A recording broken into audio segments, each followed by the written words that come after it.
ابھی سے بڑھا دیں.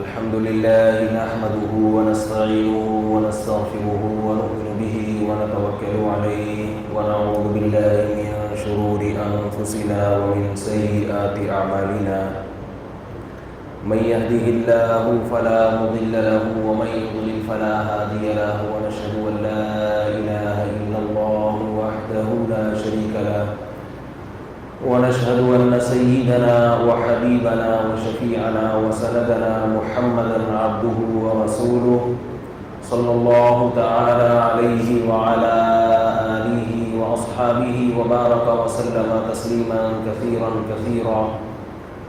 رب اشرح لي صدري ويسر لي أمري واحلل عقدة من لساني يفقهوا قولي. اللہ تعالیٰ کا بہت بڑا کرم ہے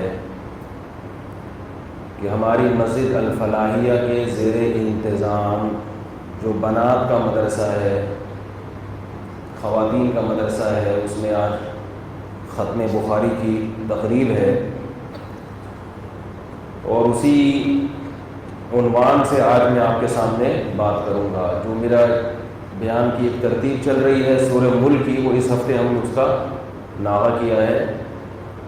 چونکہ آج طلبہ اور طالبات کی دستار بندی ہے، تو اسی موضوع کے حوالے سے میں آپ کے سامنے انشاءاللہ کچھ باتیں پیش کروں گا، تاکہ آپ لوگ بھی اپنی بیٹیوں، اپنی بہنوں، اپنے گھروں میں جو خواتین ہیں ان کو علم دین کی طرف راغب کریں. آواز سب تک پہنچ رہی ہے صاف؟ بالکل. ادھر بھی آواز کلیئر آ رہی ہے؟ گونج تو نہیں رہی؟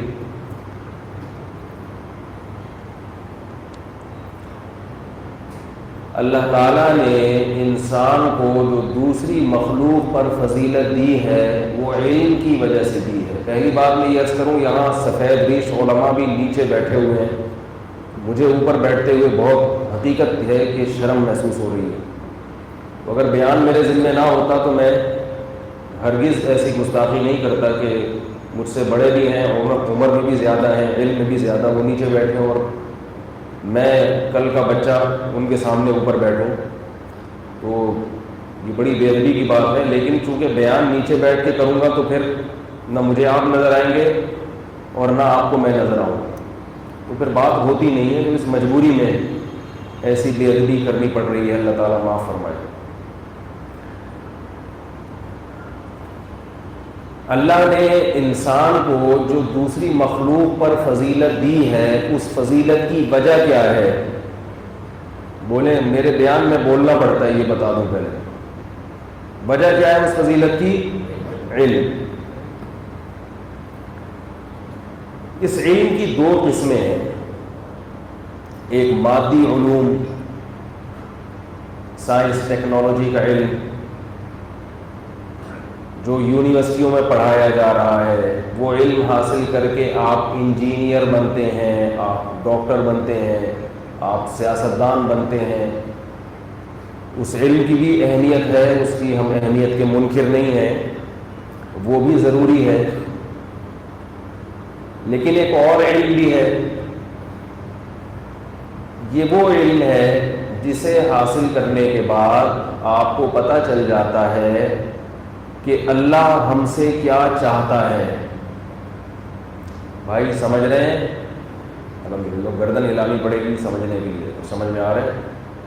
ثبوت پیش کرنا پڑے گا. یہ وہ علم ہے جس سے آپ کو پتہ چلتا ہے کہ اللہ ہم سے کن چیزوں سے راضی ہوتا ہے اور کن چیزوں سے ناراض. یہ وہ علم ہے جس سے اللہ کی پہچان حاصل ہوتی ہے. اللہ کا اللہ ہونا، بولو بھائی، سمجھ میں آتا ہے. ابھی آپ نے دیکھا کہ اتنے بڑے بڑے پل بن رہے ہیں کراچی میں گرین بس کے لیے. یہ جو پل ہے ان کو جن لوگوں نے ڈیزائن کیا ہے، تو کیا ان پڑھ لوگ، جاہل لوگ ایسے بڑے بڑے پل جو ہے ان کو ڈیزائن کر سکتے ہیں؟ یقیناً بڑی محنت ہوئی ہے، بہت سارے فارمولے استعمال ہوئے ہیں کہ کتنا بوجھ اٹھا سکتے ہیں، کیلکولیشن ہوئی ہے نا. یہ انجینئر کا کام ہے. یہ ایسا ہی نہیں ہو سکتا کہ کوئی بھی اٹھے اور کہے کہ لاؤ بجری مٹی لاؤ میں ایک پل بنا دیتا ہوں. یونیورسٹیوں میں جنہوں نے باقاعدہ ایک علم حاصل کیا ہے ان کی نگرانی میں مزدور کام کر رہے ہیں، ورنہ یہ اس کو ڈیزائن کرنا یہ مزدوروں کا کام. بولتے کیوں نہیں بھائی؟ مزدوروں کا کام. مزدور بیچارے کے پاس بہت محدود علم ہوتا ہے، محنتی ہوتا ہے. محنت سے سارے کام نہیں بنتے. اگر انسان جب تک اپنے دماغ کو استعمال نہیں کرے گا نا تو اس کی محنت رائے گا جائے گی. اب مثال کے طور پر یہ پل اگر بنانا شروع کر دیتے بغیر کسی انجینئر کی نگرانی میں، تو اینٹیں لا لا کے کھڑی کرتے رہتے پھر اس کے پھٹے ڈالتے موٹے موٹے لا کے. ایسا ہی ہوتا نا. پھر وہ پھٹے بڑے بے ڈھنگے طریقے سے ہوتے، پھر نیچے سے بڑے بڑے ستون لگاتے، کھجور کے تنے لگاتے.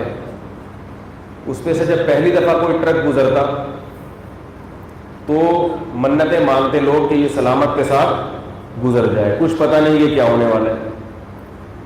لیکن انسان کو جو اللہ نے علم دیا اس سے انسان نے فائدہ اٹھایا، کیلکولیشن کی اور بڑے تمیز سے طریقے سے کام ہو گیا اور الحمدللہ ہوتا چلا جا رہا ہے. کل ایک صاحب نے کہا میں پل پہ چڑھ کے 5 منٹ میں صدر سے یہاں پہنچ گیا. تو یہ علم ہے دنیا کا. لیکن ان انجینئروں کو جو یہ پل بنا رہے ہیں ان سے کوئی پوچھے کہ میزان بینک میں جاب کرنا حلال ہے یا حرام، تو یہ بتا سکتے ہیں؟ بولو نا بھائی کیا ہو گیا. ان کے پاس کوئی طلاق دے کے آئے بیوی کو اور پوچھے کہ بھائی ہو گئی ہے کہ نہیں ہو گئی. انجینئر صاحب یہ الفاظ میں نے بیوی کو کہے ہیں، اس سے میری بیوی مجھ پر حلال ہے یا حرام ہو گئی، بتا سکتے ہیں؟ یہ آپ ڈاکٹر کے پاس گئے، آپ کو پتا چلا کہ یہ اسپیشلسٹ ہے، کینسر کا اسپیشلسٹ، بہت بڑا یعنی مانا ہوا ڈاکٹر ہے. اس کے پاس آپ گئے کہ یار اس نے تو یعنی کینسر میں پی ایچ ڈی کیا ہوا ہے امریکہ سے، بہت اس کے مقالے ہیں کینسر کے بارے میں، اتنا پڑھا لکھا آدمی. آپ اس کے پاس گئے اور آپ نے کہا کہ بھئی ڈاکٹر صاحب میں نے سنا ہے آپ بہت پڑھے لکھے ہیں. کہ بالکل صحیح سنا ہے آپ نے، میں پڑھا بھی ہوں اور باقاعدہ لکھا بھی ہوں. ٹھیک ہے، اخباروں میں لکھا ہوا ہوں اور میں نے بہت کچھ پڑھا ہے. ڈاکٹر صاحب آپ اتنے پڑھے لکھے ہیں، مجھے یہ بتا دیں کہ میرے ابا کا 1995 میں انتقال ہوا تھا، کینسر سے ہی ہوا تھا. تو ان کی ایک پراپرٹی تھی، تو اس پراپرٹی میں میری والدہ کا کتنا حصہ ہے، میرے بھائی کا کتنا حصہ ہے اور میری بہنوں کا کتنا حصہ ہے. اور پھر 96 میں بڑے بھائی کا بھی انتقال ہو گیا تھا، اپنا حصہ لیے بغیر وہ بھی اس دار فانی سے پوچھ کر گئے. اور پھر 98 میں جو میرے والد صاحب گھر چھوڑ کے گئے تھے تو 98 میں منجلے بھائی نے ڈبل اسٹوری بنا دی اس کے اوپر، اور پھر منجلے سے چھوٹے والے نے اس میں ٹائلیں لگا دی، نلکے لگا دیے. اب کس کو کیا ملے گا یہ ہماری سمجھ میں نہیں آ رہا. آپ بہت پڑھے لکھے ہیں، آپ بتائیں کہ وراثت میں کس کا کتنا حصہ، تاکہ کسی پہ ظلم نہ ہو. ڈاکٹر بتا سکتا ہے. میں اس لیے بتا رہا ہوں کہ لوگ ہر علم کی ضرورت سمجھتے ہیں، مولویوں کو سمجھتے ہیں کہ یہ دنیا میں سب سے زیادہ بیکار طبقہ ہے، یہ کسی کام کا نہیں ہے. مولویوں کو بھی اور مولونیوں کو بھی. بھائی جو بنات سے فارغ ہو کر نکلیں گی وہ مولونے ہوں گی نا، ملانیاں کہتے ہیں آپ یہ مول، کیا خیال ہے؟ تو ملانیاں بھی ہے، اب مولانا تو ہوا کرتے تھے، اب الحمدللہ کثرت سے مولانی. تو لوگ جیسے مولویوں کو فضول سمجھتے ہیں، علماء کو فضول سمجھتے ہیں، تو جو بنات سے فارغ ہونے والی عالمات ہیں ان کو بھی کیا سمجھیں گے؟ فضول. تو میں کہہ رہا ہوں یہ فضول کیسے ہو گئے؟ یہ فضول کیسے ہو گئے؟ کسی کا ایک نوالا بھی کھانا یہ جرم ہے. پوری دنیا میں جرم سمجھا جاتا ہے کہ نہیں سمجھا جاتا؟ تو وراثت میں آپ کا حصہ جتنا بنتا تھا، اگر آپ 1 روپیہ بھی زیادہ کھائیں گے تو یہ جرم ہے یا نہیں؟ تو آپ کو پتہ کیسے چلے گا کہ میرا حصہ کتنا ہے اور اس سے زیادہ کھانا میرے لیے کب جرم بنے گا؟ تو یہ کون بتاتا ہے بھائی؟ وہ ڈاکٹر بتا دے گا جس نے پی ایچ ڈی کیا ہوا ہے، وہ کہے گا بھائی میرا اس فیلڈ سے کیا تعلق؟ آپ کہیں کہ بھائی آپ کا اس فیلڈ سے اس لیے تعلق ہے کہ میرے ابا کینسر میں مرے ہیں اور آپ کینسر کے کیا ہیں، وہ کینسر میں انتقال ہوا، تو کینسر کا لک تو آ رہا ہے نا تھوڑا سا۔ کہے گا بھائی وہ کینسر میں مرے ہوں یا کچھ بھی مرے ہوں، مجھے نہیں پتا یار کس کا، بولو بھائی۔ بھائی جب مسلمان ہے تو اسلام کے کچھ قوانین بھی ہوں گے کہ نہیں ہوں گے؟ علماء کی جو ذمہ داری ہے نا، علم ہم مدرسوں میں کیوں حاصل کرتے ہیں، چاہے وہ بنات حاصل کریں یا بنین حاصل، بنات کہتے ہیں لڑکیوں کو، اس لیے کہ آج کل بہت ماڈرن طبقہ ہے وہ عربی اصطلاحات سمجھتا نہیں ہے، تو بنات کہتے ہیں لڑکیوں کے مدرسے کو، خواتین کے مدرسے کو، لیڈیز کے مدرسے کو، اب سمجھ میں آئے گا، ٹھیک ہے، جہاں لیڈیز پڑھتی ہیں، کیونکہ تقریب انہی کی ہے، اسی مدرسے کے ختم ہوا ہے، تو اس لیے زیادہ میں بنات کے حوالے سے ہی بات کروں گا آج کے بیان میں انشاءاللہ۔ اور جن میں لڑکے پڑھتے ہیں اسے کیا کہا جاتا ہے؟ بنین۔ تو جو ہمارے مدرسے ہیں، چاہے وہ بنات کے ہوں چاہے وہ بنین کے ہوں، ان کی بنیادی ذمہ داری کیا ہے؟ علم جو ہم دین کا علم حاصل کرتے ہیں اس کی بنیادی ذمہ داری کیا ہے؟ اگر یہ ذمہ داری کوئی اور طبقہ پوری کر رہا ہے تو پھر ہمیں مدرسوں کو باقی رکھنے کی چندہ ضرورت۔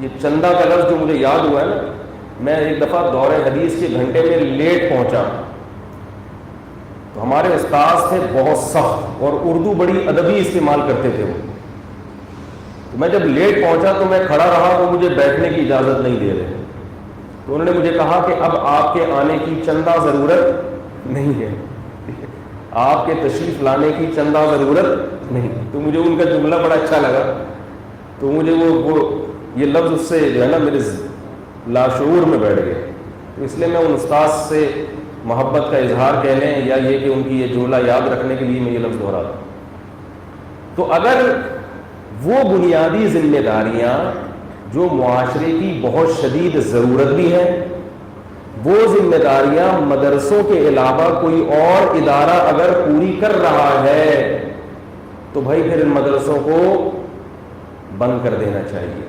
کیا خیال ہے؟ اور اگر وہ ذمہ داریاں مدرسوں کے علاوہ کوئی اور ادارہ پوری نہیں کر رہا تو پھر مدرسوں کو باقی رہنا چاہیے۔ اور مدرسہ باقی رہنے کا مطلب کیا ہے؟ یہ بڑی خطرناک بات ہے۔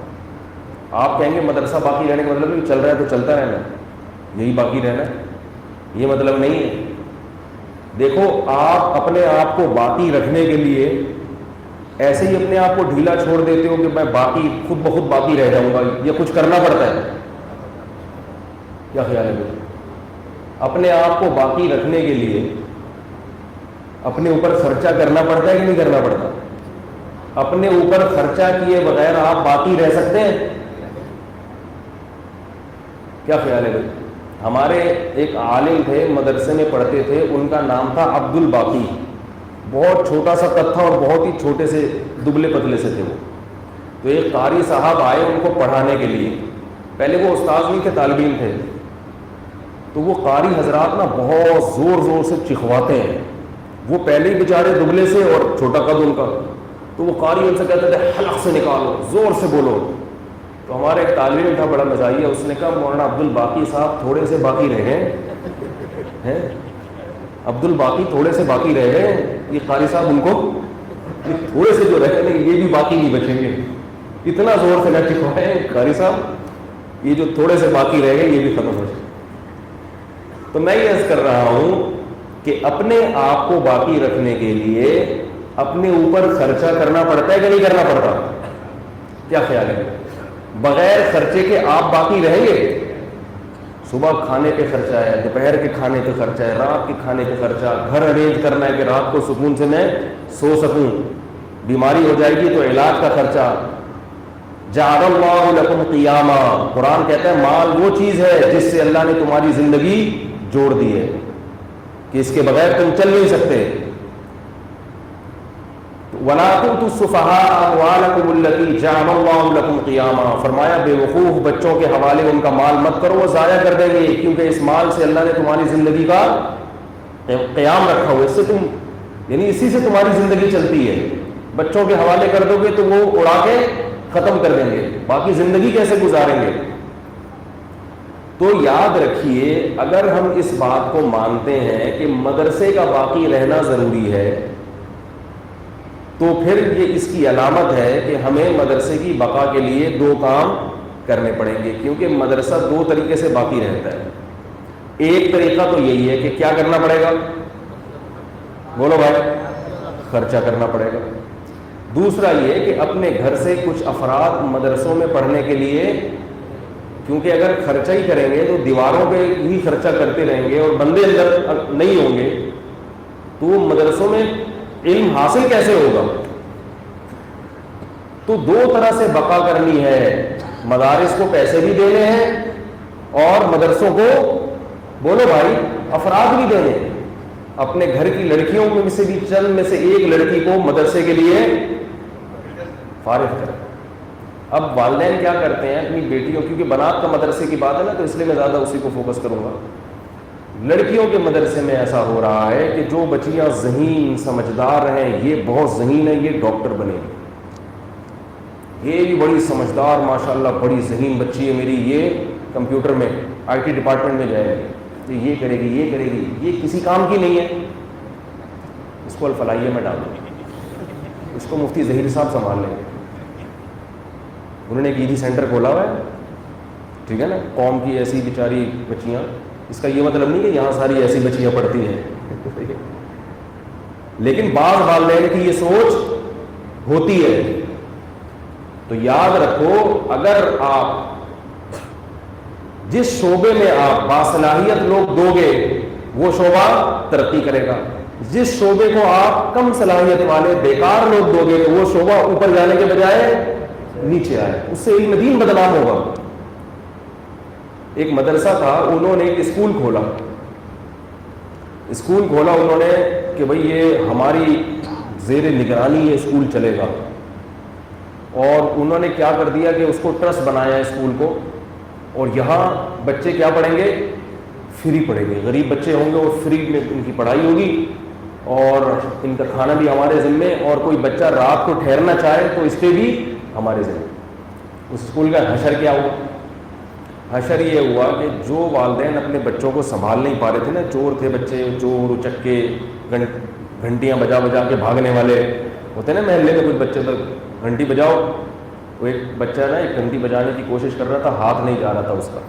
ایک صاحب نے کہا یار میں مدد کر دیتا ہوں, ان کو بیچاروں کو پتہ نہیں تھا. وہ آئے, بیٹا کیا کام, کہہ رہے ہیں انکل میرا ہاتھ نہیں پہنچ رہا گھنٹی تک. اس نے کہا چلو میں بجا دوں, کافی زور سے بجائی. انہوں نے کہا بیٹا اب کیا کرنا ہے, اس نے کہا میں بھی بھاگتا ہوں آپ بھی بھاگیں, اب میں بھی بھاگتا ہوں آپ بھی میرے ساتھ بھاگیں. تو وہ بچے جو گھنٹیاں بجا کے بھاگنے والے, محلے والے پریشان, انہوں نے لا کے کیا کیا, اس اسکول میں بچوں کو داخل کرنا شروع کر دیا. اب جب بچوں کو اسکول میں اس قسم کے بچے جمع ہو گئے, ایک تو مجھے بھی یاد ہے محلے میں ایک بچہ تھا, چوریاں کرتا تھا, ڈکیتیاں بھی کرتا تھا, اس کے والدین بڑے پریشان تھے. میں بھی اس بچے کو لے کے میں نے بھی وہاں جمع کرا دیا. میں نے کہا یہ بڑا اچھا اسکول ہے, یہ ساری ذمہ داری خود پالتا ہے. نتیجہ کیا نکلا کہ بدنام کون ہوا, مدرسہ. علماء بدنام ہو گئے. انہوں نے کہا یار جو انگریزی اسکول ہیں اور ان بڑے بڑے اسکول ہیں, ان سے فارغ ہونے والے بچوں کے اخلاق دیکھو, بات چیت کا سلیقہ دیکھو, اور ان بچوں کو دیکھو جو علماء کی زیر نگرانی چل رہے ہیں, ان کو تو بات کرنے کی تمیز نہیں. تو اصل وجہ یہ نہیں ہے, اصل وجہ یہ ہے کہ یہ بچے چور اور ڈاکو تھے, اسکول میں آئے, وہ اسکول علماء کی زیر نگرانی چل رہا ہے, یہ پہلے سے بہرحال بہتر ہو کے نکلے, مگر بہتر ہونے کے باوجود ان کے اندر سے وہ جراثیم پوری طرح ختم نہیں ہوئے. اور جو اسکولوں میں بچے گئے وہ بڑے اچھے اچھے خاندانوں کے تھے, انہوں نے گھر سے بہت کچھ سیکھ لیا تھا, اسکول نے ان کو خراب کر دیا, مگر خراب ہونے کے باوجود بھی وہ اتنے خراب نہیں ہوئے. اسکول تو خراب کر رہے ہیں آج کل, اللہ ماشاء اللہ چند ایک اسکولوں کے علاوہ. موسیقی سکھا رہے ہیں, ڈانس سکھا رہے ہیں, لڑکیوں سے دوستیاں سکھا رہے ہیں, ان چیزوں سے بچہ سنورتا تھوڑی ہے، تباہ ہو جاتا ہے. لیکن وہ تھے بچے اونچے خاندانوں کے، اونچے سے مراد اچھے خاندانوں کے، تو وہ خراب ہو کے بھی ان میں بہت سی خصوصیات باقی رہی، لیکن اس کو کیش کرا لیا اسکول والوں نے کہ ہمارے بچے کو اخلاق دیکھیں، ہمارے بچوں کو بات سیکھیں. وہ گھر سے سیکھا ہے انہوں نے، آپ نے تو بگاڑا ہے. اور وہ جو اسکول جو مدرسے کے زیر نگرانی چل رہا تھا، اس میں جس قسم کے بچوں کو جمع کیا ہے، ان بچوں کو آپ 4 دن نہیں چلا سکتے، اور وہ پورے میٹرک کرا کے انہوں نے نکالا اس کو. اس لیے بھی خوب یاد رکھیں، یہ جو علماء پہ الزام لگایا جاتا ہے نا کہ ان کے زیر نگرانی جو لوگ نکل رہے ہیں وہ ان میں صلاحیت نہیں ہوتی، یہ قوم کے بالکل تھکے ہوئے لوگوں کو اٹھا کے بہت سو کو تو ہیرا بنا دیتے ہیں، اور بہت سو کو کم از کم ان سے بڑی بڑی برائیوں کو چھڑوا دیتے ہیں. تو اس کا اصل حل یہ ہے کہ آپ مدرسوں میں باصلاحیت بچوں کو بھیجیں. سمجھ میں نہیں آ رہی میرا غلط؟ تعلیم کے لیے ان بچوں کو بھیجیں جس کو آپ یہ سمجھتے ہیں کہ یہ سب سے اچھا، ماشاءاللہ ذہانت میں، صلاحیتوں میں، عادتوں میں یہ سب سے اچھا ہے، اس کو بھیجیں آپ. ہمارے ایک دوست ہیں مجھ سے بڑے بے تکلف ہیں، ایک دن میرے پاس آئے، ان کے 4-5 بچے ہیں، وہ سب ماشاءاللہ بڑے ہینڈسم خوبصورت. ایک جو بچہ ان کا ہے نا وہ بڑا عجیب سا، شکل سے ہی لگ رہا تھا کہ بھئی یہ کچھ آرڈر پہ بنوایا ہے، عجیب سا گول گول سی آنکھیں اس کی، ہون نقصہ میں. تو مجھے کہنے لگے یہ مولوی بنے گا. یہ کیا بنے گا؟ مولوی. اور کہہ رہے دیکھو بھی شکل سے ہی مولوی لگ رہا ہے کہ نہیں لگ رہا؟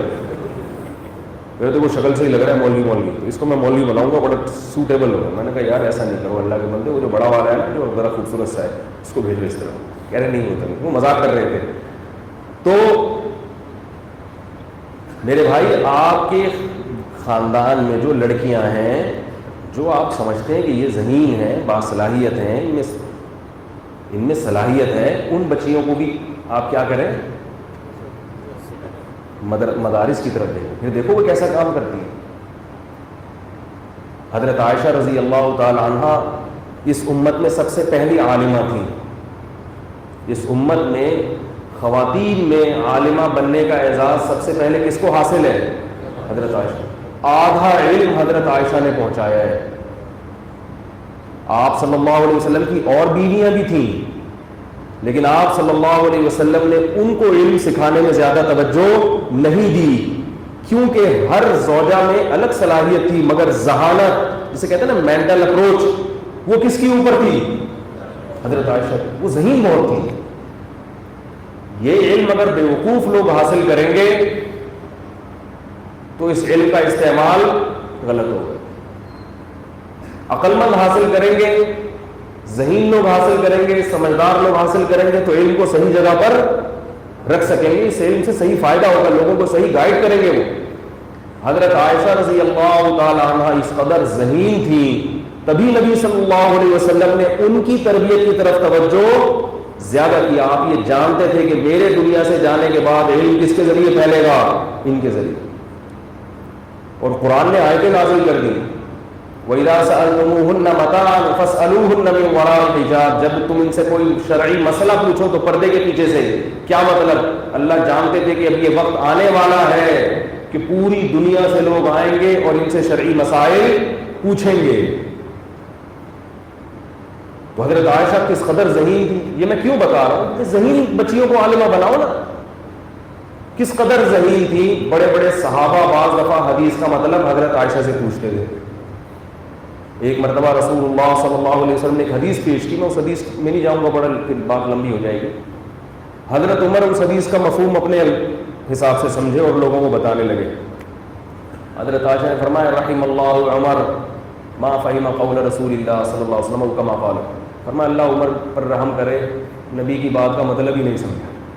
کتنے بڑے آدمی حضرت عمر ہیں. اور عائشہ کیسے آرام سے کہہ رہی ہیں اللہ عمر پر رحم کرے، نبی کی بات کا مطلب سمجھیں. یہ مطلب تھوڑی، اس کو تو یہ مطلب ہے. تو یہ اتنے بڑے الفاظ کہہ دینا یہ یقیناً اس کی علامت ہے کہ بہت کانفیڈنس اور اعتماد کے ساتھ بات کر رہی ہیں. یہ اعتماد کسی غبی میں نہیں ہو سکتا. اور بھی بڑے واقعات ہیں. تابعین نے ایک آیت کی تفسیر کی تو حضرت عائشہ رضی اللہ تعالی عنہ نے اس کے خلاف تفسیر بیان کی. تو اب میں جلدی سے بات کو سمیٹتا ہوں کہ دیکھو وہ کون سے شعبے ہیں کہ وہ آپ کو یونیورسٹیوں میں نہیں ملیں گے، وہ صرف مدارس میں ملیں گے۔ دو اہم شعبے ہیں، ایک وہ علم جو اللہ تک پہنچاتا ہے، جس سے اللہ خوش ہوتا ہے۔ گوروں کے پاس بہت کچھ علم ہے، لیکن گوروں کو یہ نہیں پتا کہ پاک کیا چیز ہے اور ناپاکی کسے کہتے ہیں۔ طہارت کا لفظ انگلش ڈکشنری میں ہے ہی نہیں۔ وہ کہتے ہیں کسی شے کو کلین کر دینا، کلین کرنے کو کہتے ہیں صفائی، اردو میں بھی عربی میں بھی۔ طہارت کا لفظ انگلش ڈکشنری میں آپ کو نہیں ملے گا، حالانکہ صفائی الگ چیز ہے، طہارت بولتے کیوں نہیں بھائی، الگ چیز ہے۔ ان کے ہاں طہارت کا لفظ ہی نہیں ہے، حالانکہ انسان کی زندگی میں بہت بڑا کردار طہارت کا ہے، طہارت کا ہے۔ غسل جنابت فرض ہوتا ہے تو کلین ہی کرنا اپنے آپ کو، ریگمان سے لے کے رگڑ لو صاف ستھرے ہو جاؤ گے، اپنے آپ کو رگڑ لو، ایسا تھوڑی ہے۔ غسل کرنا پڑتا ہے، غسل سے طہارت حاصل ہوتی ہے۔ اسی طرح حلال و حرام کا کوئی کنسیپٹ ان کے ہاں ہے ہی نہیں۔ وہ کھانے سے پہلے یہ دیکھتے ہیں کہ یہ صحت کے لیے مفید ہے یا نقصان دہ، یہ نہیں دیکھتے کہ یہ پاکیزہ چیز ہے یا خبائث میں داخل ہے۔ چائنا والے کتے کیوں کھاتے ہیں؟ ہم حیران ہوتے ہیں، کتے کھا جاتے ہیں بھائی۔ وہ کہتے ہیں کتے ہم اس لیے کھاتے ہیں کہ کتے میں کوئی نقصان ہو میڈیکلی تو بتاؤ، کیا خیال ہے؟ ہم کہتے ہیں یار صرف اتنا کافی نہیں ہے کہ نقصان ہو، پاک بھی تو ہو، کتا تو گندا ناپاک جانور ہے۔ کہتے ہیں یہ ناپاک کیا ہوتا ہے؟ وہ ڈکشنری تلاش کرتے ہیں، ان کو چنگ پونگ ساری چیزیں نظر آتی ہیں، مگر ناپاک کا لفظ ان کی ڈکشنری میں بولتے کیوں نہیں یار؟ نہیں، وہ کہتے ہیں وہ اس لفظ سے واقف ہی نہیں ہے کہ ناپاک کیا ہوتا ہے۔ ہم کہتے ہیں جو ہے نا نجس چیز جو مردار ہے وہ نجس ہے، کہتے ہیں نجاست کیا ہوتی ہے؟ بھائی اگر کلین کر رہے ہیں تو کتے کو دھو کے کھا لو تو کلین ہو جائے۔ ایک صاحب میں کہہ رہے تھے کہ ہم نے کسی انگریز نے کہا کہ تم لوگ سور کیوں نہیں کھاتے؟ ہم نے کہا نجس ہے، گندا ہے۔ اس نے کہا دھو کے کھا لیا کرو، ہے تو یہ وہ اس لیے کہ ان کی ڈکشنری میں یہ چیز نہیں ہے، یہ چیز تو اللہ نے بتائی ہے۔ تو اللہ کی باتیں تو رسول کو معلوم ہوتی ہیں اور رسول کے وارثین کو معلوم ہوتی ہیں۔ رسول کے وارثین تو مسلمانوں میں ہیں، غیر مسلموں میں پیغمبر کے وارثین نہیں ہوتے، کیا ان کو پتہ ہی نہیں ہے؟ جبکہ یہ بہت بڑا ٹاپک ہے، بہت بڑا موضوع ہے، طہارت، نجاست، حلال حرام۔ اگر آپ حلال حرام کے کانسیپٹ کو اپنی ڈکشنری سے نکال دو گے تو انسان اور درندے میں کوئی فرق باقی نہیں بچے۔ حرمت علیکم امہاتکم وبناتکم واخواتکم وخالاتکم وعماتکم وخالاتکم، یہ جو اللہ نے پوری تفصیل بیان کی ہے کہ تم پر تمہاری مائیں حرام، ان سے نکاح تمہارے لیے حلال نہیں ہے۔ وبناتکم، تمہاری بیٹیاں حرام، تمہاری بہنیں حرام، تمہاری پھوپھیاں حرام، تمہاری خالائیں حرام، اور تمہاری وہ مائیں جنہوں نے تمہیں بچپن میں دودھ پلایا، اور وہ مائیں جن کی بیٹی تمہارے نکاح میں ہے۔ وربائبکم اللاتی فی حجورکم، تم کسی عورت سے نکاح کرتے ہو اس کی بیٹی تم پر حرام۔ انگریزوں کے ہاں یہ تصور نہیں، کوئی حلال کیا ہوتا حرام کیا ہوتا ہے، اللہ نے بتا دی یہ حرام ہے، ان سے نکاح نہیں کر سکتے، اور اس کے علاوہ حلال ہے، ان سے کر سکتے ہو، یہ بھی ہے آگے۔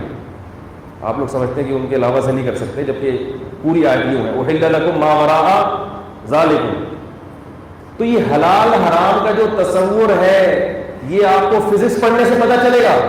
فزکس میں، میتھمیٹکس میں، کیمسٹری میں کوئی ایسا ٹاپک ہے کہ کس سے نکاح حلال ہے اور کس سے نکاح حرام، بلکہ نکاح کس سے حلال حرام یہ تو بہت دور کی بات، خود نکاح بھی کرنے کی چیز ہے یا نہیں یہ بھی آپ کو نہ فزکس میں ملے گا، نہ کیمسٹری میں، نہ میتھمیٹکس میں، نہ کسی اکاؤنٹنگ کی کتاب میں۔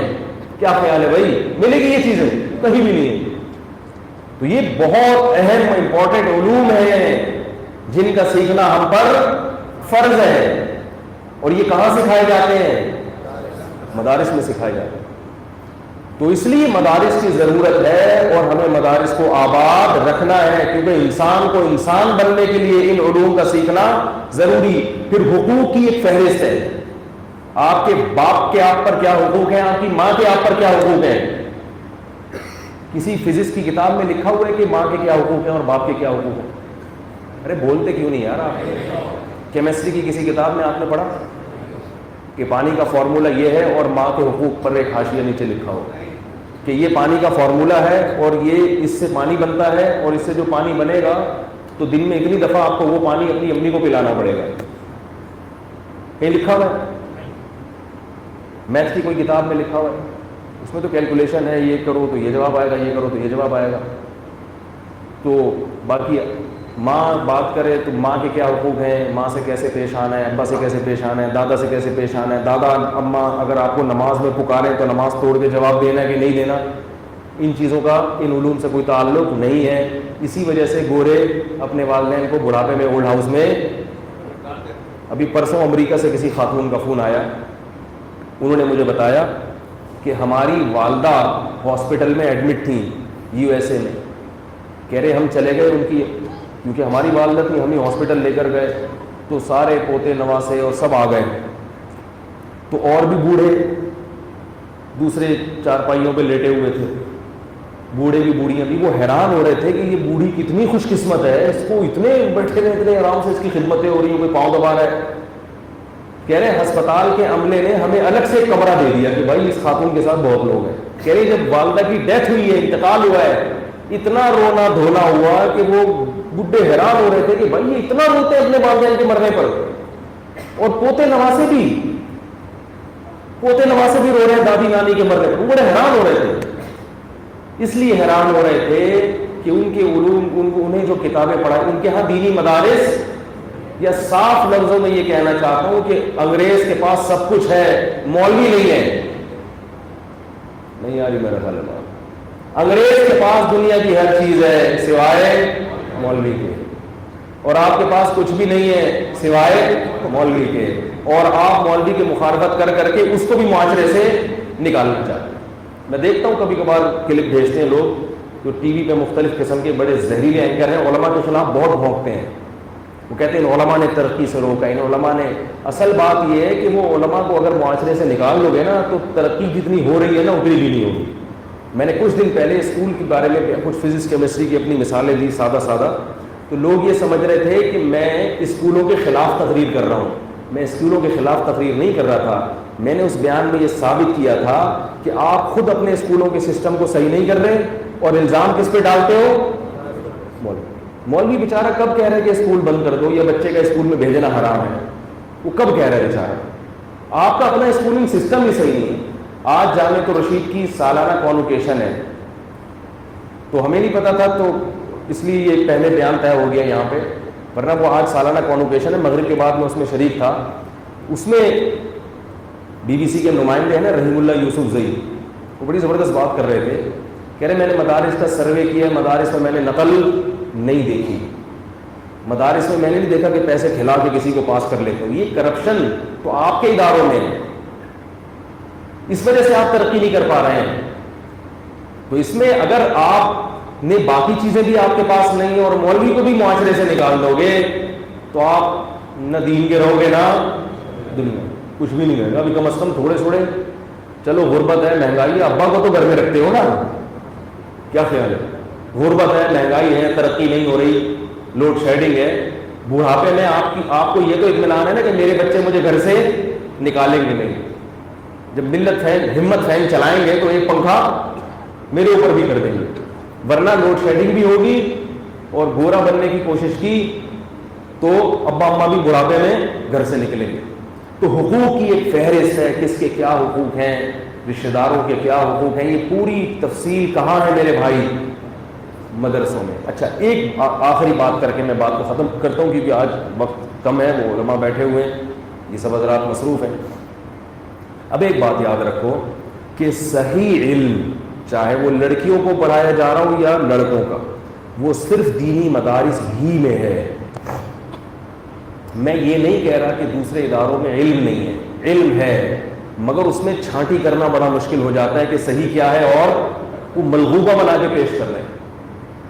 میں یہ نہیں کہہ رہا کہ دینی مدارس کے علاوہ جتنے دین کے راستے ہیں سب بند کر دو، یہ نہیں کہہ رہا. لیکن آپ کسی اور راستے سے دین کا علم حاصل کرو گے یا علماء کے بغیر اگر دین کا علم حاصل کرو گے، علماء کی رہنمائی کے بغیر، تو آپ کے پاس علم تو آئے گا لیکن صحیح کے ساتھ بہت سی غلط چیزیں بھی آ جائیں گی، اور آپ میں اتنی صلاحیت نہیں ہوگی کہ آپ چھانٹی کریں کہ ان میں صحیح کیا ہے اور غلط، اور اگر چھانٹی کرنے میں عمر لگا دی تو عمر کا بہت بڑا حصہ اس میں ضائع ہو جائے گا۔ ہمارے مدارس کے پاس جو علوم ہیں وہ صدیوں سے چلے آ رہے ہیں، اگر یہ غلط علوم ہوتے تو 1000 سال سے زیادہ اوپر یہ سلسلہ اللہ چلنے نہ دیتے۔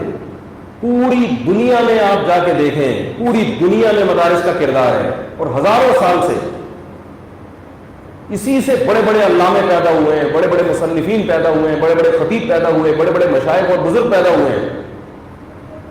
آج بہت ساری تحریکیں چل رہی ہیں، لیکن ان کا ابھی مجھے کسی خاتون کا فون آیا کہ میں فلاں ادارے سے عالمہ بنی ہوں، میں نے کہا ادارے کا نام بتاؤ، انہوں نے ایک چھوٹا سا کوئی ادارہ تھا اس کا نام بتایا، میں نے کہا وہاں کتابیں کون سی پڑھائی گئی ہیں جو آپ عالمہ بنی ہیں؟ انہوں نے بتایا کہ فلاں بزرگ کی تفسیر پڑھی ہم نے، اور ایک فلاں بزرگ کے مواعظ پڑھے ہیں، اور تھوڑی سی کوئی عربی میں وہ جو ہے نا کوئی ہلکی پھلکی سی کوئی ہادہ فلان وہادہ ڈمکانون، یہ فلاں ہے اور یہ فلاں نہیں ہے، یہ ڈمکانا ہے، یہ تھوڑی سی انا فلان و انتا، یہ تقریباً اسی سے اس میں تھوڑا سا زیادہ کر لیں، یہ عربی ہے۔ میں نے کہا فقہ کی کون سی کتابیں پڑھی؟ کہ نہیں فقہ تو نہیں پڑھا انہوں نے، تو فقہ وہ ایک ملغوبہ سا بنایا ہے فقہ کا، کچھ وہاں سے لیا، کچھ ادھر سے لیا، کچھ ادھر سے لیا، لے ہوئی شاپر میں ڈال کے چلو۔ میں نے کہا جب علم میں رسوخ کیسے پیدا ہوگا؟ انہوں نے کہا بس یہی ہے۔ میں نے ان سے کہا کہ دیکھو، اس خاتون سے کہا کہ اگر آپ نے باقاعدہ عالمہ بننا ہے تو باقاعدہ کسی دینی مدرسے میں داخلہ لیں، جو صدیوں سے چلے آ رہے ہیں، ایک سلیبس ہے جو صدیوں سے پڑھایا جا رہا ہے۔ ہر چیز کا دیکھو، ایک ڈاکٹر بننا چاہتا ہے، اب میڈیکل کالج میں ایڈمیشن لے گا نا، جو صدیوں سے ان کی تاریخ ہے، میڈیکل کالج میں جو علوم ہے وہ صدیوں سے چلے آ رہے ہیں، ان پہ ریسرچ ہوتی رہی ہے، اور بہت ایک ان کو کنگھالا گیا ہے، لوگوں پہ ایک تجربہ بھی ہو چکا ہے ان کا۔ آپ نے کہا میں ان کو نہیں مانتا، میں کسی کو نہیں مانتا، میری اپنی ریسرچ ہے، اور اپنا ایک مطلب کھول کے بیٹھ گئے آپ۔ یا تو کسی حکیم سے پڑھو گے جن کا صدیوں سے حکمت کا بھی سلسلہ چلا آ رہا ہے، یا کسی ڈاکٹر سے پڑھو۔ آپ نے کہا میں نہ ڈاکٹر کو مانتا ہوں اور نہ میں حکیم ہوں، میں وہ فلاں علاقے میں ایک صاحب ابھی نئے نئے دریافت ہوئے ہیں، انہوں نے سب ڈاکٹروں کو بھی غلط قرار دے دیا ہے اور سارے حکیموں کو بھی۔ انہوں نے کہا میں جو لوگوں کی صحت کے لیے نا میرے پاس کچھ انمول نسخے ہیں، میں ان نسخوں سے علاج کرتا ہوں، یہ سب اپنی دکانیں چمکا رہے ہیں، یہ جتنے ڈاکٹر جتنے حکیم لوگ ہیں اور ہومیوپیتھی کے، یہ سب کیا چلا رہے ہیں؟ اپنی دکانیں۔ لہذا میں اپنا ایک ادارہ کھول رہا ہوں الگ سے۔ دنیا کا سب سے بڑا بیوقوف وہ ہوگا جو اس ادارے میں پڑھنے کے لیے جائے گا۔ تو پتہ نہیں کوئی نیا مارکیٹ میں آیا ہے، نئی فلم تو دیکھی جاتی ہے، سمجھ میں آ رہی ہے؟ کوئی نئی فلم آتی ہے نا، لوگ اس کو دیکھتے ہیں شوق سے، لیکن میرے بھائی اس قسم کی فلمیں دیکھنے کی نہیں۔ بولو میڈیکل سائنس تو بہت پرانا علم ہے، اس طرح حکمت کا علم جو ہے جڑی بوٹیوں سے علاج کرنا تو بہت پرانا علم ہے، ہومیوپیتھی کو دریافت ہوئے بھی بہت عرصہ ہو گیا۔ آپ کون سی چیز لے کر آئے ہو بھائی؟ تو جیسے جو اس کے پاس جائے گا، چاہے وہ کتنے ہی خوشنما دعوے کر رہا ہو، آپ اس کے دعووں کو قبول نہیں کرو گے، جبکہ اس میں پھر بھی کچھ حد تک صحیح ہونے کا امکان ہے، ممکن ہے کہ نیا علم متعارف کروا رہا ہو، لیکن علم دین کا سلسلہ محمد صلی اللہ علیہ وسلم سے صدیوں سے چلا آ رہا ہے، اور ایک سیکنڈ کے لیے بھی یہ ڈسکنیکٹ نہیں ہوا۔ کیوں؟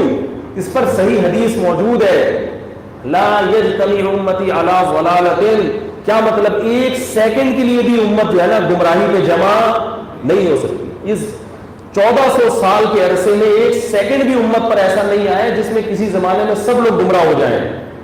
تو ایک بڑی تعداد امت کی حق پر ہے، اور وہ صدیوں سے چلی آ رہی ہے، تو وہ یہی علوم پڑھتی آ رہی ہے جو مدارس میں پڑھائے جا رہے ہیں۔ اب ہو کیا رہا ہے، یہ جو نئے نئے ادارے کھلے ہیں ان سے خواتین پڑھ کے نکلتی ہیں۔ کسی نے قضائے عمری کا انکار کر دیا کہ قضائے عمری کچھ بھی نہیں ہوتی، چاروں ائمہ اور چاروں فقہ قضائے عمری کے قائل ہیں، جو ہمارے صدیوں سے اسکالر ہیں نا، بڑے بڑے علم کے پہاڑ جن کو امت فالو کرتی آئی ہے، وہ چاروں اس بات کے قائل ہیں، چاروں فقہ، کہ قضاء عمری لازم ہے. لیکن آپ دیکھ لیں قضاء عمری کا کیا کر دیا؟ انکار. وہ چاروں فقہ اس بات کے قائل ہیں، چاروں فقہ، کہ خواتین سمٹ کے نماز پڑھیں گی، مردوں کی طرح پھیل کے نماز نہیں پڑھیں گی. تو جدید تحقیق کیا آئی ہے؟ یہ جو حدیث ہے صلو کما رأیتمونی اصلی، ایسے نماز پڑھو جیسے میں پڑھتا ہوں، کیا یہ ائمہ حضرات کو معلوم نہیں تھی؟ کیا یہ بڑے بڑے علامہ ابن حجر، علامہ نووی اور یہ بڑے بڑے فقہاء، ابن رشد، یہ بڑے بڑے علامے جو اس امت میں گزرے ہیں، جن کو پوری امت نے فالو کیا ہے، کیا ان لوگوں کو معلوم نہیں تھی؟ ہو کیا رہا ہے؟ احادیث کی ایسی تشریح. طلاق ثلاث کا مسئلہ بھی ایسے ہے. چاروں ائمہ کے نزدیک 3 طلاقیں کتنی ہوتی ہیں؟ 3 ہوتی ہیں. مگر آپ جو جدید اسکالر آ رہے ہیں بڑے آرام سے انکار کر دیے کہ اصل. ابھی ہمارے ایک دوست نے بتایا، میں یونیورسٹی میں پڑھ رہا ہوں، کراچی یونیورسٹی میں، انہوں نے مجھے بتایا کہ ہمارے جو پروفیسر ہیں انہوں نے مجھے کہا، وہ اسلامیات پڑھاتے ہیں.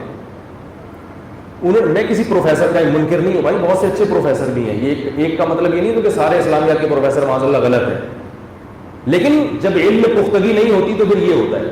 وہ کہنے لگے کہ وہ شاگرد میرا تھا، یونیورسٹی میں پڑھ رہا ہے، تو کہنے لگا کہ ہمارے پروفیسر کہہ رہے ہیں کہ جو مفتی 3 طلاق کے ایک ہونے کا فتویٰ دیتا ہے نا، میری حکومت آئی تو ان سب کو میں جیل میں ڈال دوں گا. میں نے کہا ان کو سب سے پہلے حضرت عمر کو جیل میں ڈالنا پڑے گا، حضرت عبداللہ بن مسعود کو جیل میں ڈالنا پڑے گا، حضرت عثمان ابن عفان کو، حضرت علی کو، حضرت عبداللہ ابن عمر کو، اور جابر بن عبداللہ کو، معاذ بن جبل کو، جو بڑے بڑے علامہ صحابہ گزرے ہیں، عبداللہ بن عباس کو. صحیح ہے نا؟ یہ جتنے بڑے بڑے، عمران ابن حسین رضی اللہ تعالیٰ عنہ کو، یہ سارے صحابہ جو اس وقت کے جتنے بڑے بڑے، حضرت ابو ہریرہ رضی اللہ تعالیٰ عنہ کو، جتنے بڑے بڑے علماء، صحابہ، تابعین اس دور میں گزرے ہیں. اور پھر امام ابو حنیفہ کو بھی جیل، امام شافعی کو بھی، امام احمد رنبل کو بھی، امام مالک کو بھی. 2-4 آدمی امت میں بچ جائیں گے جیل جانے سے، ایک علامہ ابن تیمیہ، ابن قیم، اور سعودیہ کے بن باز. یہ 3-4 بڑے بڑے حضرات بچ جائیں گے، باقی ساری امت کہاں ہوگی؟ جیل میں ہوگی. اتنی سینس نہیں ہے کہ آپ یونیورسٹی کے طلبہ میں اتنا بڑا دعویٰ کر رہے ہو، اور یہ دعویٰ اسی بیس پر ہے کہ آپ کو اپنے برحق ہونے کا اتنا یقین ہے کہ آپ بڑے بڑے علاموں کو کیا قرار دے رہے ہو؟ معاذ اللہ جاہل اور گمراہ. اتنا گھمنڈ ہے اپنی جہالت پر، ہے وہ جہالت، کیونکہ عالم کو اتنا گھمنڈ نہیں ہوتا. تو وہ کہنے لگے وہ تو بڑے، انہوں نے دعویٰ کیا کہ جتنے مدارس ہیں جو یہ فتویٰ دیتے ہیں، میں تو میری حکومت آئے، میں نے کہا اس لیے آ نہیں رہی ان کی حکومت، کہ پتہ نہیں کیا کریں گے، میری حکومت آئے تو سب کو میں کوڑے لگواؤں گا سب کو.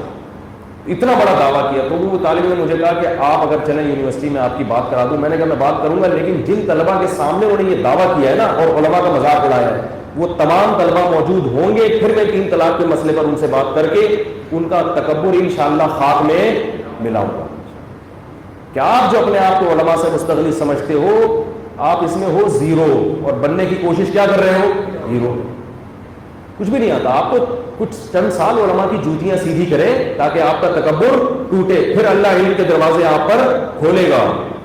علم صرف محنت سے نہیں آتا، علم تواضع ہے، اپنے سے سینئر کا احترام ہے. تو پہلے علماء گزر چکے ہیں. ہاں یہ بات درست ہے کہ جہاں علماء میں صحیح بھی ہوتے ہیں غلط بھی ہوتے ہیں، تو چھانٹی کرو نا، سبھی کو لپیٹ دیتے، سب کو لپیٹ دیتے. جیسے ڈاکٹروں میں غلط ہوتے ہیں تو اس کا یہ مطلب نہیں کہ صحیح ڈاکٹر ختم ہو گئے ہیں. انجینئر میں اگر کوئی کرپٹ ہے تو صحیح لوگ بھی ہیں.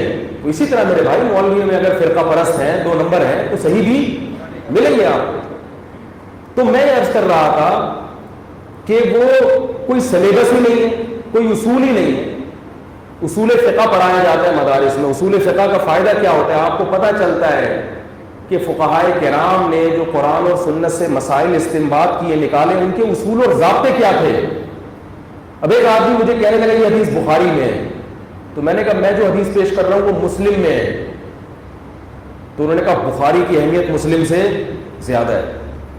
تو میں نے کہا یہ کس فقی کا اصول ہے کہ جو حدیث بخاری میں آئے گی وہ مسئلہ تو صحیح ہوگا، جو مسلم میں آئے گی وہ مسئلہ صحیح نہیں ہوگا؟ یہ کون سا اصول ہے بھائی؟ جو بھی صحیح حدیث ہوگی، چاہے وہ ترمذی میں ہو، چاہے وہ نسائی میں ہو، چاہے وہ ابو داؤد میں ہو، وہ حجت ہے.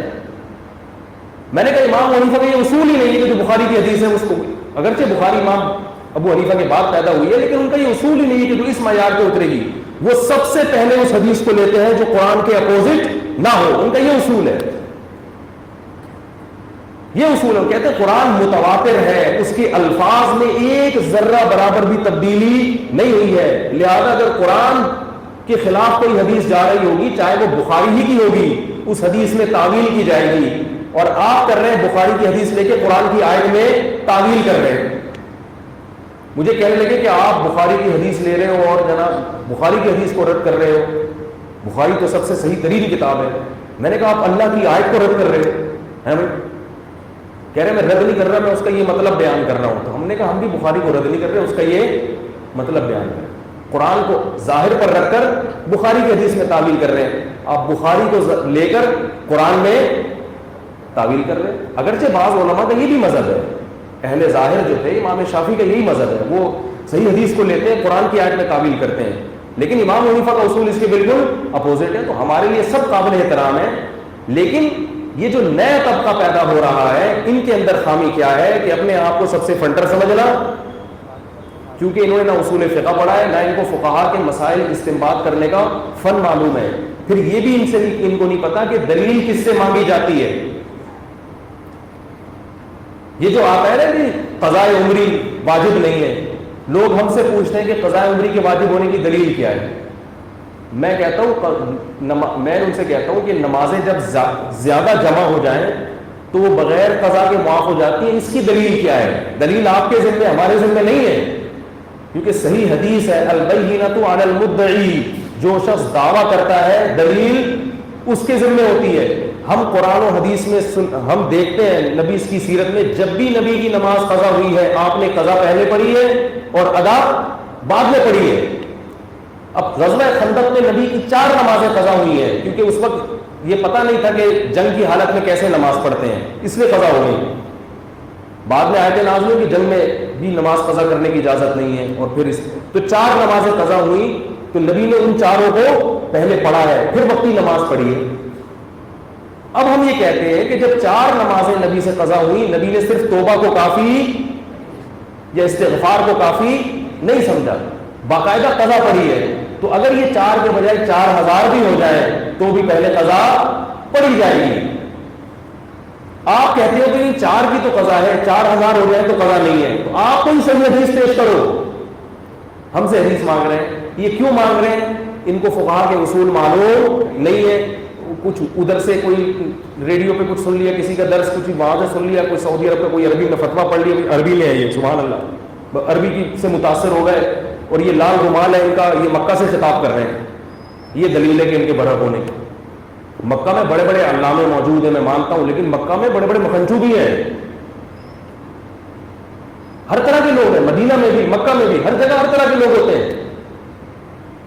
کوئی بھی یہاں سے چلا جاتا ہے دھوتی بنیان والا، ادھر جا کے جبہ کبا پہن کے نا نہا دھو کے عربوں کا لباس پہن کے بیٹھ جاتا ہے، کیمرہ رکھا، مکہ سے لائیو بیان آ رہے حضرت جی کا. آپ نے تحقیق کی حضرت جی ہیں کون ہے بھائی، کیا ہے؟ مدینہ یونیورسٹی میں داخلہ بھی مل جاتا ہے ہر ایک کو، وہاں سے بھی لوگ فارغ ہوتے ہیں، وہاں سے بھی اچھے بھی ہوتے ہیں، 2 نمبر بھی ہوتے ہیں، ہر طرح کے لوگ ہوتے ہیں. یہ تو آپ نے دیکھنا ہے. تو قضاء عمری کی دلیل کس سے پوچھی جائے گی؟ آپ سے پوچھی جائے گی. آپ کوئی صحیح حدیث پیش کرو. لوگ کہتے ہیں قرآن کہتا ہے ما جعل علیکم فی الدین من حرج، اللہ نے دین میں تنگی نہیں رکھی ہے. کوئی ایک آدمی کو 20 سال کی نمازیں تو بڑی تنگی ہے. میں نے کہا یہ تنگی جب ہے جب 20 سال کی نمازیں ہم کہیں کہ ایک دن میں پڑھو. فقہا یہ تھوڑی کہتے ہیں کہ 20 سال کی نمازیں، وہ کہتے ہیں 20 سال کی نمازیں 20 سال میں پڑھو، اور پھر بھی اگر رہ جائیں پھر استغفار ہے یا فدیہ کی وصیت ہے. اب اس پہ بات آئے گی کہ فدیہ، نمازوں کا فدیہ انہوں نے کہاں سے نکالا. میں بھی اس طرف چلا گیا نا تو بات لمبی ہو جائے گی. اس کی بھی دلائل ہیں لیکن وہ ابھی موقع نہیں ہے. اسی طرح ایک صاحب کہیں گے جو خواتین کی نماز ہے کہ سمٹ کے نماز پڑھیں. حدیث میں تو آتا ہے کہ صلو کما رأیتمونی اصلی، ایسے نماز پڑھو جیسے میں پڑھتا ہوں. میں نے کہا حدیث میں بالکل ایسے ہی آتا ہے کہ ایسے حج کرو جیسے میں کرتا ہوں. خذوا عنی مناسککم، مجھ سے سیکھو حج کا طریقہ. تو پھر عورتوں کو ایسے حج کیوں نہیں کراتے جیسے نبی نے کیا؟ نبی نے تو پہلے 3 چکروں میں رمل کیا ہے، سینہ جو ہے نا اکڑا کے اور تھوڑا سا دوڑ لگا کے، جبکہ سب علماء یہ کہتے ہیں کہ عورت رمل نہیں کرے گی. کوئی حدیث بتا دو جس میں عورت کو رمل کرنے سے روکا ہو, کوئی حدیث بتا دو. حدیث میں آتا ہے کہ ایسے حج کرو جیسے میں نے کیا. تو نبی تو صفا مروہ کی پہاڑی پر آپ نے دوڑے ہیں, کسی عورت کو آپ نے دوڑنے سے منع کوئی حدیث نہیں ہے. لیکن آپ عورتوں کو کیوں کہتے ہو کہ عورت دوڑے گی نہیں, بلکہ عورت کیا کرے گی, چل کے جائے گی. کوئی ایک حدیث بتا دیں. ایک صاحب کو میں نے دعویٰ کی, انہوں نے عبداللہ بن عمر کا فتویٰ دکھا دیا. میں نے کہا عبداللہ بن عمر کی تقلید نہیں کرو, ایسے تو ہم دکھا سکتے ہیں. یعنی انہوں نے عبداللہ بن عمر کا فتویٰ بتایا کہ انہوں نے کہا کہ عورت کیا کرے گی, آہستہ سے لبیک کہے گی, یا یہ کہ وہ صفا مروہ کی صحیح چل کے کرے گی. تو وہ تو فتویٰ آ گیا نا ان کا, وہ تو حدیث تو نہیں ہے, فتویٰ ہی لینا ہے. تو پھر تو ابراہیم نخعی بہت بڑے تابعی ہیں, انہوں نے کہا کہ عورت سمٹ کے نماز پڑھے گی. آپ تو بار بار حدیث کا مطالبہ کرتے ہیں, نبی کے قول کا مطالبہ کرتے ہیں, تو نبی کا قول نہیں ہے کہ عورت جو ہے. پھر میں نے کہا حدیث میں آتا ہے جیسے میں نے حج کیا ایسے کرو, تو نبی نے زور سے لبیک کہا ہے, اور کسی حدیث میں نہیں ہے کہ عورت آہستہ لبیک کہے گی. جبکہ پوری امت کے علماء فتویٰ کیا دیتے ہیں, عورت لبیک کیسے کہے گی, آہستہ. کیوں؟ اس لیے کہ جن چیزوں کا بھی پردے سے تعلق ہے, حیا سے تعلق ہے, اس میں عورت کے احکام خود بخود مستثنا ہے, ان میں سے الگ سے حدیث کی ضرورت نہیں ہے, کیونکہ اس کا پردے سے تعلق ہے. رمل کرنا, عورت کو حکم دیا رمل نہیں کرے. سعی کرنے کا تعلق کس سے ہے, ایک حیا کے بظاہر خلاف ہے اس موقع پر. ویسے تو عورت کے لیے دوڑنا کوئی حیا کے خلاف نہیں, لیکن اس موقع پر عبادت ہے, عبادت میں وقار چاہیے, تو عورت کو حکم کیا ہے, آہستہ. اسی طرح لبیک, زور سے لبیک کہنا عبادت ہے, عبادت میں کیا ہے. ویسے عورت اگر کسی ضرورت سے مرد سے بات کرنا چاہے کر سکتی ہے, لیکن حج میں لبیک زور سے نہیں کہے گی, کوئی عبادت ہے. عبادت میں عورت کو اپنا عورت پن ظاہر کرنا ہے. سمجھ رہے بات کو؟ اسی طرح نماز حج سے بڑی عبادت ہے, تو نماز میں عورت کو اپنا عورت پن دکھانا ہے, ظاہر کرنا ہے. جیسے کہ حدیث میں آتا ہے کہ عورت کا گھر میں نماز پڑھنا مسجد سے, گھر کے صحن کی نسبت کمرے میں نماز پڑھنا صحن سے بہتر. اب لوگ ہم سے کہتے ہیں کہ بھئی اگر کوئی مرد کسی عورت کو دیکھ رہا ہے تو جو پھر تو سمٹ کے نماز پڑھے, جب دیکھ نہیں رہا تنہائی میں پھر سمٹنے کی کیا ضرورت ہے. تو میں کہتا ہوں حدیث میں جو آتا ہے عورت صحن کے بجائے کمرے میں نماز پڑھے, اس میں تو کہیں نہیں کہ کوئی دیکھ رہا ہو تو کمرے میں پڑھے, دیکھ نہ رہا ہو تو آسمان کے نیچے پڑھے. ہر حالت میں عورت کا بند کمرے میں نماز پڑھنا یہ صحن میں نماز پڑھنے سے بہتر ہے. عبادت ہے نا, تو اس میں شریعت چاہتی ہے. تو چاروں فقہا نے اسی سے استدلال کیا ہے کہ بھئی نماز میں عورت کیا کرے گی. لوگ کہتے ہیں امام بخاری نے حدیث پیش کی ہے, فلاں تابعیہ تھی, صحابی کی شاگرد تھی, وہ مردوں کی طرح نماز پڑھتی, بخاری میں. میں نے ایک صاحب میں نے کہا اس سے پتہ چلتا ہے کہ باقی تمام عورتیں عورتوں کی طرح سمٹ کے پڑھتی تھیں. امام بخاری کو ایک روایت ملی ہے, انہوں نے ذکر کر دیا. سمجھ میں نہیں آ رہی میرا خیال. امام بخاری کو ایک خاتون ایسی ملی ہے بخاری میں ذکر کرنے کے لیے. اگر سب عورتیں اس طرح کر رہی ہوتی تو امام بخاری یا تو روایتیں ذکر نہیں کرتے, یا وہ کہتے بھائی یہ تو ہمارے یہاں عرف ہے کہ عورتیں ہمیشہ مردوں ہی کی طرح پڑھتی ہیں. یہ حدیث خود اس بات کی دلیل ہے کہ تابعین میں تابعیہ جو عورتیں تھیں, جو صحابہ کی شاگردات تھیں, وہ ساری سمٹ ہی کے نماز پڑھا کرتی تھیں. اسی وجہ سے امام بخاری نے صرف ایک خاتون کو ہائی لائٹ کیا ہے. تو میں یہ کہہ رہا ہوں کہ ان لوگوں میں نہ استدلال کی صلاحیت ہے. چلو پھر بھی اگر کوئی کسی عالم کا مذہب ہے کہ عورت مردوں کی طرح نماز پڑھے, ہم زبردستی نہیں کرتے, یہ فروعی مسائل ہیں, اختلافی مسائل ہیں, ان میں کسی پر طنز کرنا جائز نہیں ہے. کسی عالم کا یہ مذہب ہے کہ بھئی وہ کہتے ہیں کہ نہیں عورت مردوں ہی کی طرح پڑھے گی, تو آپ ٹھیک ہے اپنی رائے رکھیں. لیکن جو علماء یہ فتویٰ دیتے ہیں, چاروں مذاہب کے ماننے والے, جو صدیوں سے فتویٰ چلا آ رہا ہے کہ عورت سمٹ کے نماز پڑھے گی, ان پہ طنز تو نہ کریں, ان کو جاہل تو قرار نہ دیں. آپ اتنے دلائل ہمارے پاس اپنے مذہب کے برحق ہونے کے مضبوط دلائل موجود ہیں, ان دلائل کے ہوتے ہوئے آپ کیسے انگلی اٹھاتے کہ یہ لوگ حدیث کو نہیں مانتے ہیں. یہ فقہ کرتے رہتے ہیں, ان کو قرآن حدیث کا نہیں پتا. الحمدللہ ہمیں قرآن و حدیث کا, میں نہیں دعویٰ کر رہا کہ ہمیں بہت پتہ ہے, آپ سے بہرحال زیادہ پتہ ہے. ہم یہ نہیں کہہ رہے ہیں بہت بڑے علامے ہیں, لیکن جب آپ لوگوں سے ڈیبیٹ ہوتی ہے تو اندازہ ہوتا ہے کہ آپ سے بہرحال زیادہ پتہ ہے, اور آپ سے زیادہ معلومات ہونے کے باوجود ہم فقہا کی اتباع کو اپنے لیے عافیت سمجھتے ہیں. تو اس لیے حقیقی معنوں میں جو علم ہے وہ کہاں ہے میرے بھائی, مدارس. تو اس لیے میں کہہ رہا ہوں اپنی ذہین بچیوں کو بنات کے مدرسوں کی طرف بھیجیں, بس بات ختم کر رہا ہوں, اور ان کو باصلاحیت بنائیں, ان سے خواتین میں دین کا کام لیں. اب ہر میدان میں عورتیں ہیں, تو دین کے میدان میں بھی پہلے زمانے میں کسی جگہ خواتین نہیں ہوتی تھی, تو علماء نے کہا سبھی گھروں میں ہی رہیں, بس تو کہیں بھی نہیں آ رہی. اب یونیورسٹیوں میں جا رہی ہیں, ہم ان کے بھی خلاف نہیں ہے کہ یونیورسٹی میں جانا کوئی ناجائز ہے، حرام ہے. اگر کوئی لڑکی پردے کی پابندی کے ساتھ پڑھتی ہے تو کوئی پابندی نہیں ہے، لیکن جہاں اس طرف جاتے ہو تو بھائی اس طرف بھی آؤ. ادھر ہی کیوں نہیں آتے؟ یہاں وہ پروٹوکول نہیں ہے جو وہاں ہے. وہاں بچی ڈاکٹر بنے گی، رشتے دار لڑائیں گے، سب سلام کریں گے، آنٹی السلام علیکم، باجی السلام علیکم. یہاں مدرسے بناس سے ہے تو عجیب سا امیج بنا ہوا ہے. رشتوں میں مشکلات وہ تو ہماری اپنی پیدا کرتے ہیں. علماء ایک ایک شادی کریں گے تو رشتوں میں مشکلات تو ہوں گی. وہ پھر میرا ٹاپک چینج ہو جائے گا. یہ جتنے علماء فارغ ہو رہے ہیں، بھائی تم بنات کی 3 4 4 لڑکیوں سے شادی کرو، مدرسے چلاؤ اپنے یہاں. کیا ہو گیا؟ کس نے روکا ہے تمہیں؟ ایک آدمی کہا میرے باپ نے روکا مجھے. میں نے کہا نہیں روکو آپ. تو باپ نے کوئی رسی باندھی گئی. جو اتنی مدارس البنات میں اللہ کا واسطہ میری ہو گئی ہے شادی الحمدللہ. میں اپنے لیے نہیں یہ باتیں کر رہا، میں آپ لوگوں سے، اللہ میری 3 ہوئی ہیں. تو مجھے لوگ کہتے ہیں نا ہر وقت ٹاپک، اپنے لیے یہ ٹاپک نہیں کر رہا. میرے پاس اللہ کا شکر ہے الحمدللہ بہت ہے. جو بنات سے اتنی لڑکیاں فارغ ہو رہی ہیں، ان کا بڑا المیہ کیا ہے اس وقت؟ یہ ان کی شادی ہو جاتی ہے بالکل بے دین لوگوں سے. مجبوری میں باپ اپنی بیٹی کی شادی کسی بے دین سے کر دیتا ہے کیونکہ رشتے نہیں ہیں. میں ایسی کئی باصلاحیت ذہین لڑکیوں کو جانتا ہوں جو بہت ذہین تھی، صلاحیت والی تھی، مدرسوں میں پہلے نمبر پر آتی تھی، رشتے نہ آنے کی وجہ سے کسی مکھنچو سے ان کی شادی ہوئی. وہ پوچھے لگا رہی ہیں سسرال میں.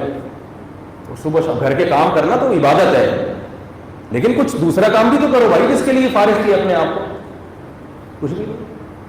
اور میں علماء سے کہتا ہوں کہ بھائی آپ ایک شادی آپ نے گھر کے لیے کر لی، گھر کی خدمت کے لیے، اماں کی خدمت کے لیے، ایک بنات کا مدرسہ چلانے کے لیے کر لو. تو بھائی میں کسی خاتون لڑکی سے باصلاحی لڑکی شادی کروں گا، کیونکہ مرد کے لیے لڑکیوں کا مدرسہ چلانا بڑا مشکل ہے، پردے کے بڑے مسائل ہوتے ہیں.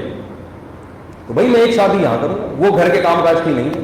ایک شادی میں ایسی خاتون کی کروں گا جو صرف محلے میں تبلیغ کے کام کو زندہ کرے گی. کیا خیال ہے کہ کیا کرے گی وہ محلے میں؟ ایک شادی میں ایسی خاتون سے کروں گا، اس لیے 4 کی اجازت ہے کہ 4 ہی شعبے ہیں دین میں مختلف قسم کے. اور آپ لوگ جو علماء ہیں یہ عزم کریں ایک شادی میں ایسی عالمہ سے کروں گا جو صرف وہ خواتین جو دین کا علم ناقص حاصل کرتی ہیں اور پھر امت کو فرقواریت میں الجھاتی ہیں، تو ان کے دلائل کے خواتین میں جواب دینے کے لیے کہ ان میں جو محنتیں ہو رہی ہیں، ذہن خراب کیا جا رہا ہے، ان کے جواب دینے کے لیے علمی لحاظ سے ایسی خاتون سے شادی کرو. تو کتنی ہو جائیں گی ٹوٹل ملا کے؟ اس لیے اسلام میں اب سمجھ میں آیا کیوں 4 کی اجازت اس وجہ سے ہے. خیر وہ وجوہات کیا ہوں گی وہ آپ کی ہیں، وہ آپ خود سوچ لیں، لیکن یہ المیہ ہے کیونکہ یہ بنات سے، اور یہ صرف ہمارے نہیں یونیورسٹی میں بھی المیہ ہے. ڈاکٹر لڑکیاں فارغ ہوتی ہیں، ان کو کوئی ڈھنگ کا رشتہ نہیں ملتا. ڈاکٹر لڑکی کی شادی 8ویں پاس لڑکے سے ہو رہی ہے، میں جانتا ہوں 8ویں پاس طلاقیں ہوتی ہیں پھر. تو یہ المیہ ہے. یہ اس لیے اس پہ میں بولتا رہتا ہوں، مزید نہیں بولوں گا. آپ پھر کہیں گے یار یہ کیا گھوم پھر کے وہیں لے آیا بات کو. لیکن یہ ہمیں کہیں ٹھکانے لگانا ہے نا اس پرابلم کو. تو اللہ تعالیٰ ہمارے اس مدرسے جو بنات کا مدرسہ ہے، اللہ اس کو بھی ترقی دے. جتنے مدارس ہمارے چل رہے ہیں اللہ تعالیٰ سب کو ترقی دے، اور علم دین کو اسی طرح شاداب رکھے. ہمارے مدارس چمکتے رہیں، اور جہاں بھی علم حاصل ہو رہا ہے، ہم مسلک پرست نہیں ہیں کسی بھی عنوان سے. تو دوسرے جو اہل حق کے مسلک ہیں وہ لوگ بھی جو دینی مدارس چلا رہے ہیں ان میں صحیح علم ہے اعتدال کے ساتھ. تو اللہ تعالیٰ ان سب کو